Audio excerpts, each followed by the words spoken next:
Hi, this is Kavitha Kusuma from record millet.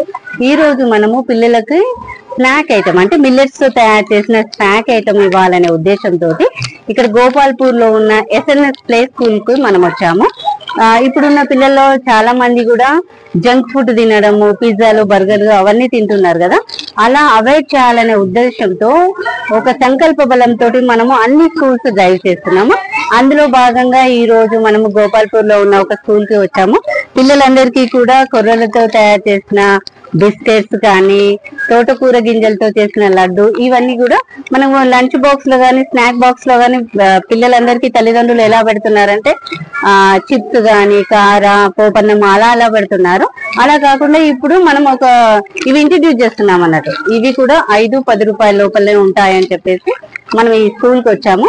పిల్లలందరూ కూడా చాలా సంతోషంగా తీసుకుంటున్నారు. థ్యాంక్ యూ సో మచ్ అండి. ఇలా పేరెంట్స్ అందరు కూడా, ప్రిన్సిపల్ అందరు కూడా మాకు ఎంకరేజ్ చేస్తున్నందుకు చాలా ధన్యవాదాలు. ఒకసారి పిల్లల సంతోషంలో కూడా చూడండి.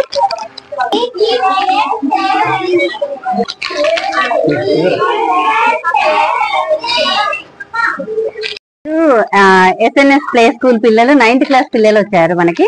ఈ 9th క్లాస్ పిల్లలకి మనము నూడిల్స్, చాలా మంది పిల్లలు కూడా ఇవాళ ఎలా ఉన్నారంటే నూడిల్స్ తింటున్నారు. నూడిల్స్ అంటే ఏంటి?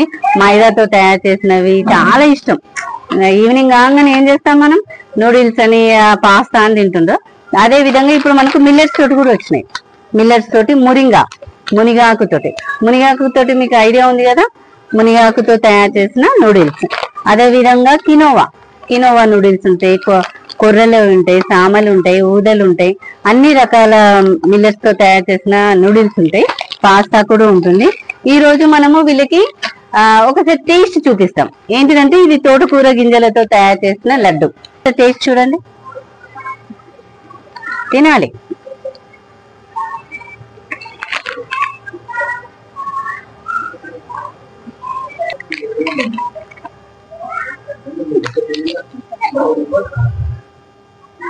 బాగుందా? Okay, right. మీరు ఎక్కడ తిన్నా గానీ బెల్లం వల్ల ఉపయోగాలు తెలుసు కదా మనకు. ఆ బెల్లం ఎక్కువ తీసుకోవాలి అమ్మాయిలు. ఓకే, ఈ తోటకూర గింజలు ఎక్కడ దొరికినా గానీ మమ్మీ కూర వండేటప్పుడు వాటిని తుంచకు మమ్మీ, అవి కూరలో వేయి మమ్మీ అని చెప్పేసేయండి ఇక నుండి. Okay, right. Thank you.